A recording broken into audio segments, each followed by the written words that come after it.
عنہ الاشجعی حضور کی خدمت میں حاضر ہوئے اور عرض گزار ہوئے کہ میرا بیٹا سالم مشرکین کی قید میں ہے اور میں فاقوں کی حالت میں ہوں.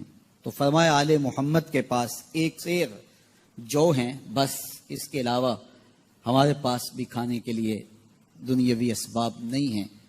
کہا صبر کرو اور اللہ سے ڈرو اور لا حول ولا قوت الا باللہ کثرت کے ساتھ پڑھو.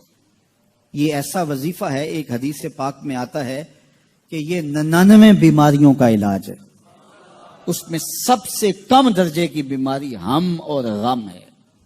یہ دکھوں کا مداوع ہے، مشکلات کا علاج ہے، اور یہ وظیفہ میرے حضور نے بتایا.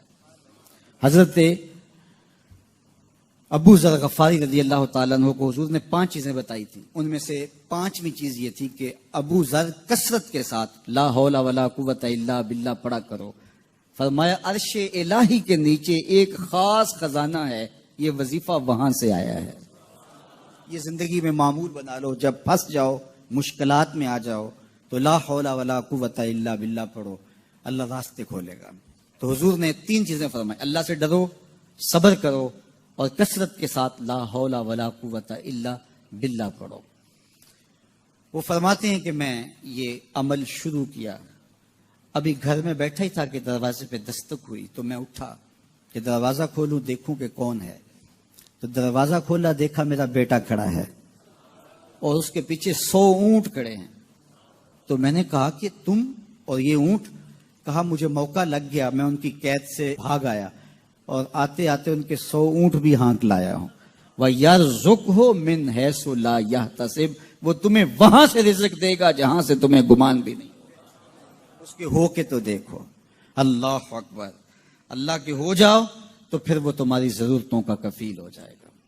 فرمایا حضرت عبداللہ ابن مسعود رضی اللہ تعالیٰ عنہ نے کہ کسی شخص کو فقر و فاقہ آ جائے تو وہ لوگوں کو بتائے کہ میں آج کل بڑے مشکل حالات میں ہوں، ہر وقت لوگوں کو بتاتا رہے تو اس کی مشکل بڑھے گی، اس کی مشکلیں آسان نہیں ہوں گی اس طرح.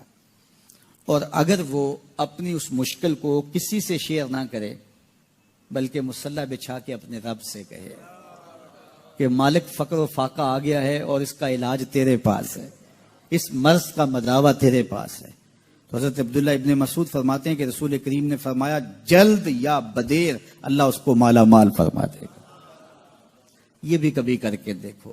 مشکل آ جائے، فاقہ آ جائے، مصیبت آ جائے، کسی سے نہ کہو، صرف اپنے رب سے کہو، پھر دیکھنا اس کی کرم نوازیوں کا می کیسے برستا ہے. فرمایا اللہ پر بھروسہ کرنے کا جو حق ہے اگر وہ تم ادا کر دو، وہ تمہیں ایسے رزق عطا کرے جیسے پرندوں کو عطا کرتا.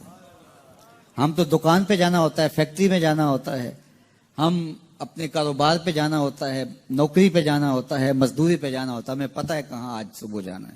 لیکن پرندوں کو کوئی پتہ نہیں ہوتا کہاں جانا ہے، راس المال بھی نہیں ہوتا، لیکن صبح نکلتے ہیں، شام کو کبھی بھی خالی پیٹ نہیں آئے.